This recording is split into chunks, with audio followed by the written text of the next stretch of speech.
बिस्मिल्लाहिर्रहमानिर्रहीम। अस्सलाम वालेकुम। DNL स्टूडियो से मैं हूं मोहसिन हुसैन। सबसे पहले नजर डालते हैं अहम खबरों पर।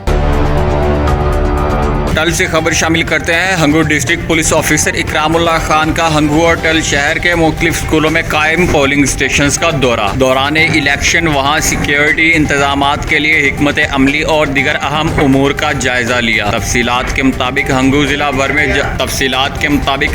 भर में जारी बल्दियाती इंतखाबात के सिलसिला में सुबह खैबर पख्तूनख्वा के 17 अजला में होने वाले बल्दियाती इंतखाबात के सिलसिला में जिला हंगू में भी पोलिंग जारी है। DPO हंगू इकरामुल्लाह खान ने हंगू शहर के मुख्तलिफ इलाकों में कायम शुदा पोलिंग स्टेशन का दौरा करके दौरान इलेक्शन सिक्योरिटी के हवाले से हिकमत अमली और दिगर उमूर का जायजा लिया और ड्यूटी पर मौजूद पुलिस एहलकारों को सिक्योरिटी उमूर से मुतल्लक मुनासिब हिदायत जारी किए। हंगू पुलिस पुरअमन माहौल में इलेक्शन के इनाकात के लिए पुरअज़म है और इस सिलसिले में तमाम वसाइल बुरुए कार लाकर इक़दाम कर रही है। रिपोर्ट हाशिर अहमद, इस्लाम बहादुर, DNN न्यूज़ HD हंगू।